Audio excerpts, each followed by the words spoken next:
Hey guys, welcome to Satyateja YouTube channel. ఈరోజు అన్నవరంలో day 2 vlog చేస్తున్నాను. నైట్ మ్యారేజ్ అయిపోయాక మండపం దగ్గర నుంచి రూమ్కి వచ్చేసాం. ఇంకా వచ్చాక పడుకునేసరికి ఆల్మోస్ట్ 1 o'clock అయింది. డే అంతా జర్నీ చేసి అలసిపోయాం కాబట్టి నిద్ర బాగా పడుతుంది అనుకునేసరికి 3 o'clockకే మళ్ళీ లేపేశారు. సత్యనారాయణ స్వామి వ్రతం ఉంది, గుడికి వెళ్ళాలని చెప్పి. ఇంకా చేసేదేం లేక రెడీ అయి కూర్చున్నాం. అలా మా చెర్రీ కూడా చాలా బాగా టైర్డ్ అయిపోయింది.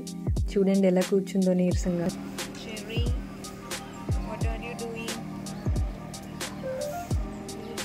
మార్నింగ్ లేచి కష్టపడి రెడీ అయితే ఇప్పుడు ఎలా లేదని చెప్తారు కదా మనకి.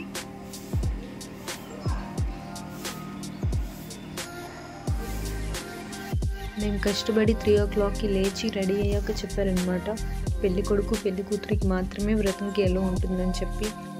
ఇంకా చేసేదేం లేక రూమ్లోనే ఉండిపోయాం. నిద్ర కూడా పట్టలేదు, మళ్ళీ పడుకుందామన్నా. ఇంకా సన్ రైజ్ అయ్యాక 6 o'clockకి గుడికి వెళ్ళాం దర్శనం కోసం. అప్పటికే మా వాళ్ళు వ్రతంలో ఉన్నారు. ఇలా మార్నింగ్ సన్ రైజ్ని చూస్తూ గుడికి వెళ్తే చాలా బాగా అనిపించింది.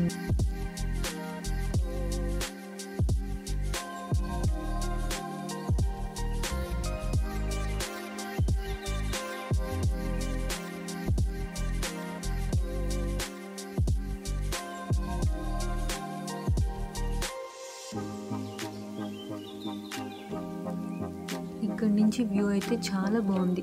మార్నింగ్ టైం కాబట్టి ఆ కొండల్ని అలా చూస్తూ ఉంటే చాలా ఫ్రెష్ ఫీల్ అనేది వచ్చింది.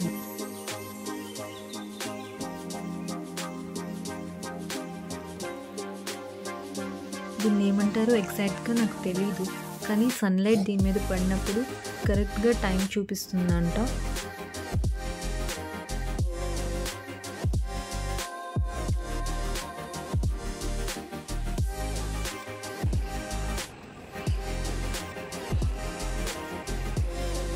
ఇంకా లోపలికి వెళ్ళేటప్పుడు వీడియోస్ ఎలా ఉండదు కాబట్టి నేను వీడియో తీయలేకపోయాను.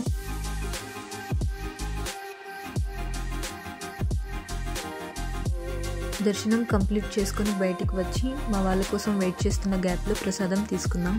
మీలో ఎంతమందికి అన్నవరం ప్రసాదం అంటే ఇష్టమో కామెంట్ సెక్షన్లో చెప్పండి. నాకైతే చాలా ఇష్టం.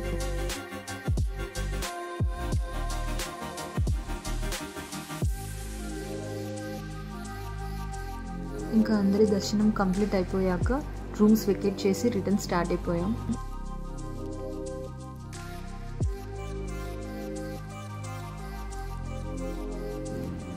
ఇంకా ఇప్పుడు 10 అయింది. బ్రేక్ఫాస్ట్ కోసం అని చెప్పి మేము వెళ్ళే దారిలో ఒక హోటల్ దగ్గర ఆగాం. అప్పటికే లేట్ అవ్వడంతో ఇంకా అక్కడ దోశలు మాత్రమే ఉన్నాయని చెప్పారు. ఇంకా అందరం అవే తిన్నాం.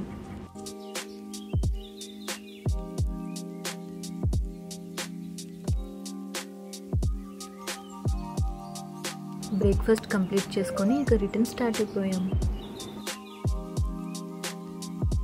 మా అన్నవరం ట్రిప్ అనేది ఇలా ఎండ్ అయింది. మీకు మా వీడియోస్ నచ్చితే లైక్ చేసి షేర్ చేసి సబ్స్క్రైబ్ చేసుకోండి ఫ్రెండ్స్.